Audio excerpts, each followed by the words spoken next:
So I normally try to do something every month, which is something called cults as organizations, based on my studies of organizational psychology. In the past, I've done like a little slideshow, but I have to say that it's so time consuming. That takes me like a day or two to get all that done, on top of the reading that I need to do and the writing of the actual piece. So I've decided to try something different. I'm just going to talk in front of the camera, and I have a transcript of everything I'm going to talk about in a blog called Medium.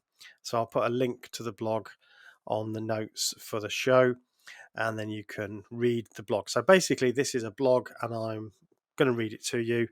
Um, it depends how I go. It might be that I get more into this and start being a bit more free flowing, but at the moment, I'm just essentially going to read the blog. And for those of you who like to just listen while you're doing work or something like that, then you can listen to the blog. So here goes. I'm going to read it word for word, and it's called What Should We Think About Cults? A Wicked Problem. So, to ex members, cults are dangerous and ruin lives, whereas to current members, it's their way of life and their identity. To some researchers, cults may appear strange but are mostly harmless. To others, they're systematically abusing their members and need to be stopped. To some lawmakers, the right to religious freedom reigns supreme.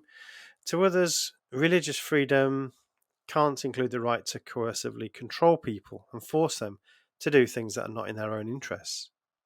While this sometimes bad-tempered discussion continues, depending upon how you count, thousands or even millions of people are being influenced by groups to devote their lives to goals as diverse as saving humanity by removing alien entities from minds, saving souls from God's wrath, surviving Armageddon, achieving transcendence or growing to be the best version of you, while at the same time perpetrating the systematic abuse of their members. The concept of the wicked problem was apparently introduced by Rittel and then discussed by C. West Churchman in the journal Management of Science, to describe problems related to policy and planning that seemed to represent a level of difficulty and complexity that defied normal problem-solving methods. Wicked problems seem to mischievously evade normal logic, changing shape and nature depending upon how you look at them and from whose perspective. They stated that wicked problems had 10 features, including that they're difficult to define, had no useful test of a solution, were essentially unique, and had multiple ways of explaining the problem. Peters argues that they are politically and socially complex with multiple actors. Wicked problems are so knotty and intractable by their nature so as to be almost, if not completely, unsolvable. Whilst the concept of the wicked problem may have been conceptualized within the planning and public policy arena, the idea is of sufficient quirkiness to catch on with all sorts of organizational settings. And in this blog, I argue that cults are a classic example. The definition of cult is contested, but researchers and writers about these groups often identify specific characteristics that might identify a cult or a cultic group. These features include lying to prospective cult members, controlling individuals' behaviour, trying to manipulate them into giving up their freedoms, telling them what they should think and what they should do, who they can love, etc. It includes controlling the information the person receives and undermining any sort of information that does not come from the group. It might also include keeping an individual in a subservient state and making them feel that they are worthless and unable to care for themselves. Another common feature is the claim to transcendental or special knowledge, and that only through the leader or the group can this be truly understood and salvation achieved. Great! So we have a clearer sense of what we're talking about when we talk about cults.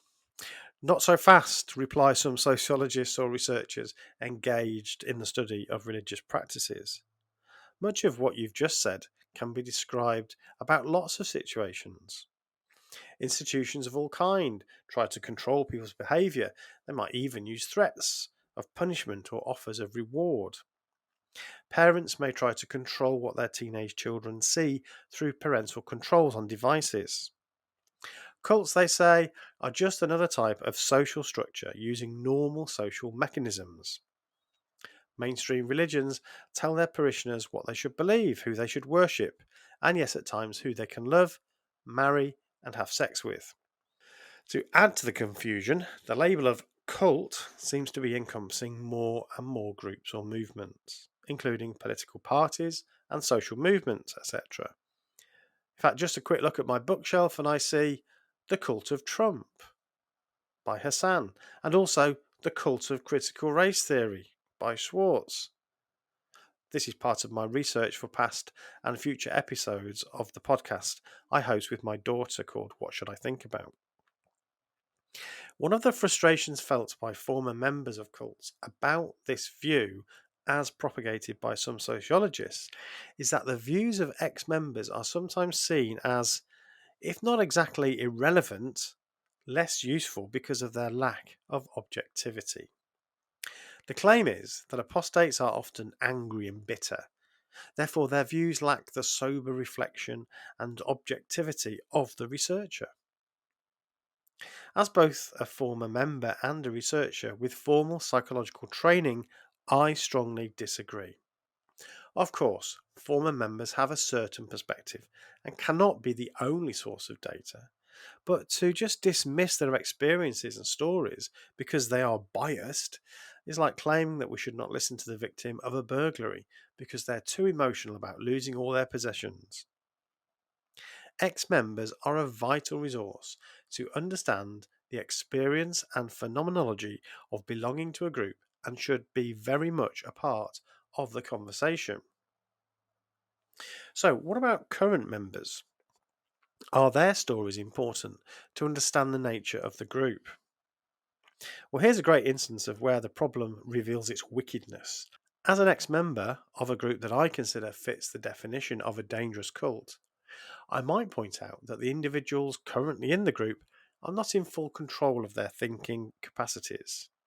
I might describe them as being brainwashed or as being the victim of thought reform, at very least, as being deceived, and now trapped within an environment where their own personhood is being suppressed by the group. In the main, this is my view. However, I find myself feeling slightly uncomfortable at my own stance. Surely to ignore the experience of those current members is to also leave out an important part of the data. Am I not guilty of the very thing I'm accused of? On the other hand, if all I get from current members are essentially the words or ideas of the group leadership, am I really understanding their own phenomenology? Or is it just the story the leader wishes to convey? During the early work on thought reform by Robert J. Lifton into Prisoners of Communist China, it was clear individuals were simply spouting party phrases and doctrine with various degrees of conviction. It's hard to know whether all people in all cults can be described in this way. This brings us back to the question of definition. Because the word cult describes a wide range of organisations, it is logical to expect that some are more extreme than others. And in fact, this is what we find. The level of control can be said to be on a spectrum, in that some extreme cults, where followers live in complete isolation, could be seen as total in their coercion and control. Is the level of control and coercion for an individual within Jehovah's Witnesses, say, the same as it was for those within the People's Temple?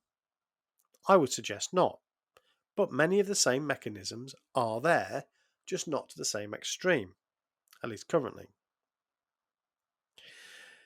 This blog began with the question of whether society should do something about damaging cults. Wrapped up in this discussion is the subject of freedom, in particular freedom of belief.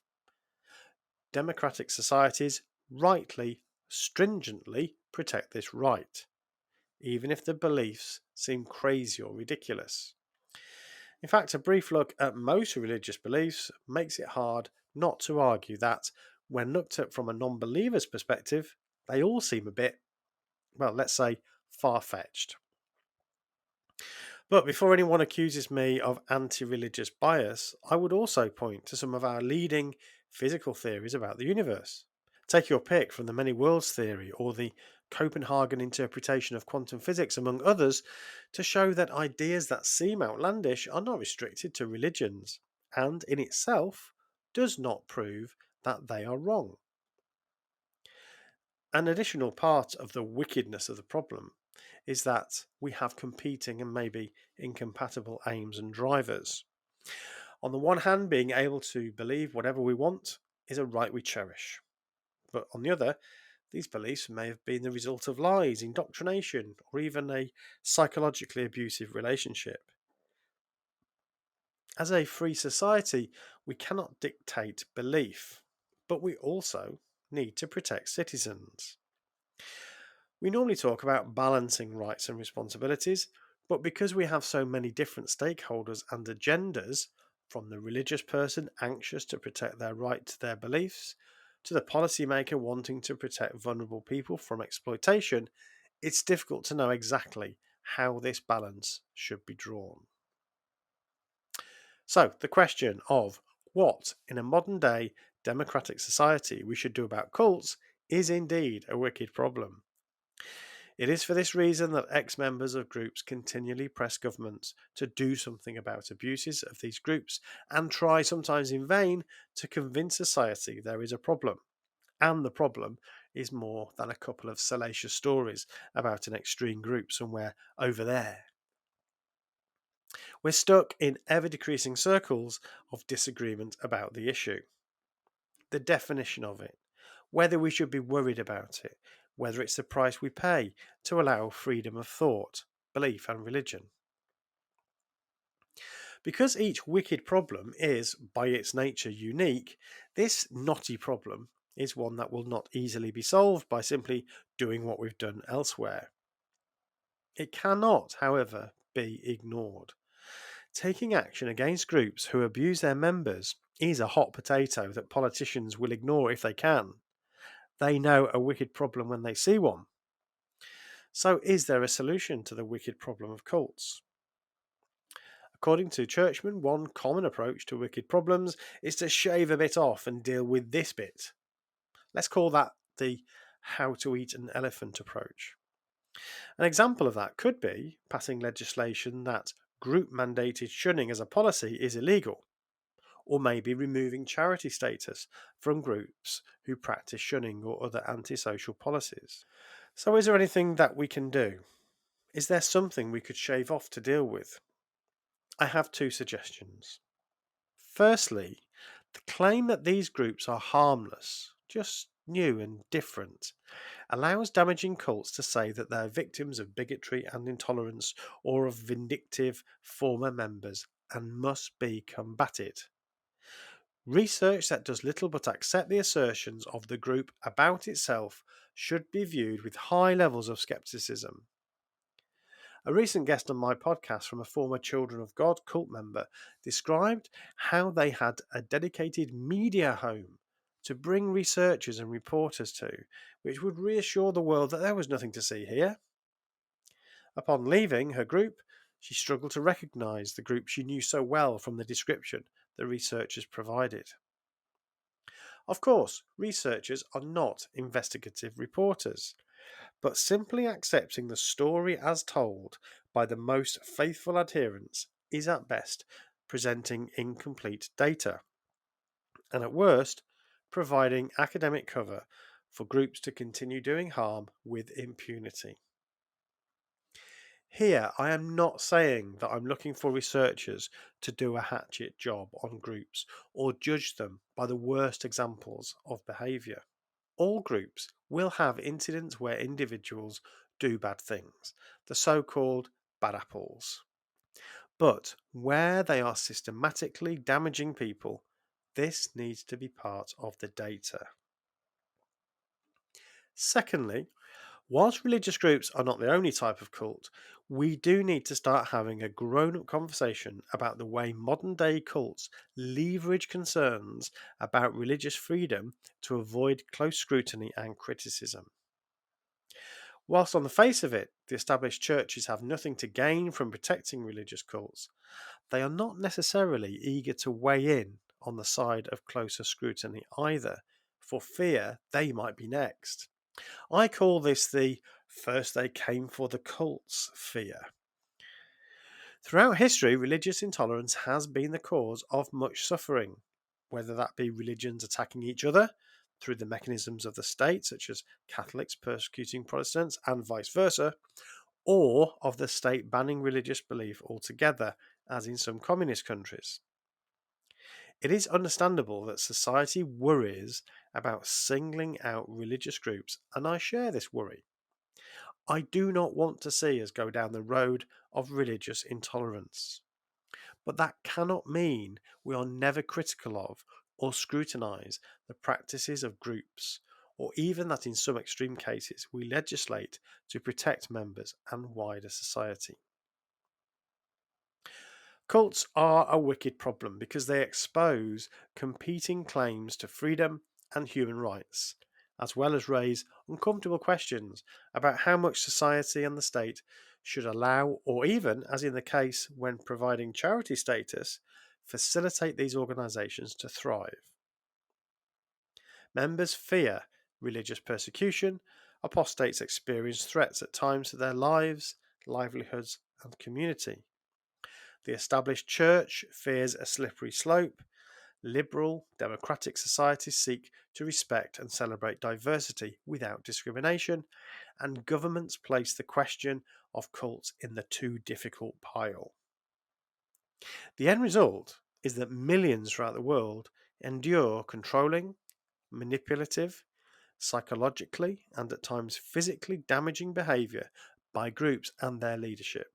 Those that leave often have to suffer the pain of trauma from their experiences, the loss of their families and community, and the realization of the loss of many years where they might have been getting an education, finding love, having children, earning money, and finding real meaning. As a society, we need to understand better the nature of damaging cults, the psychological mechanisms they use, the experiences of those inside and outside, as well as not being afraid to challenge bad behaviour. To ignore a wicked problem is to reward it for its wickedness and invite even more bad behaviour. Thanks for listening to this month's Cults as Organisations.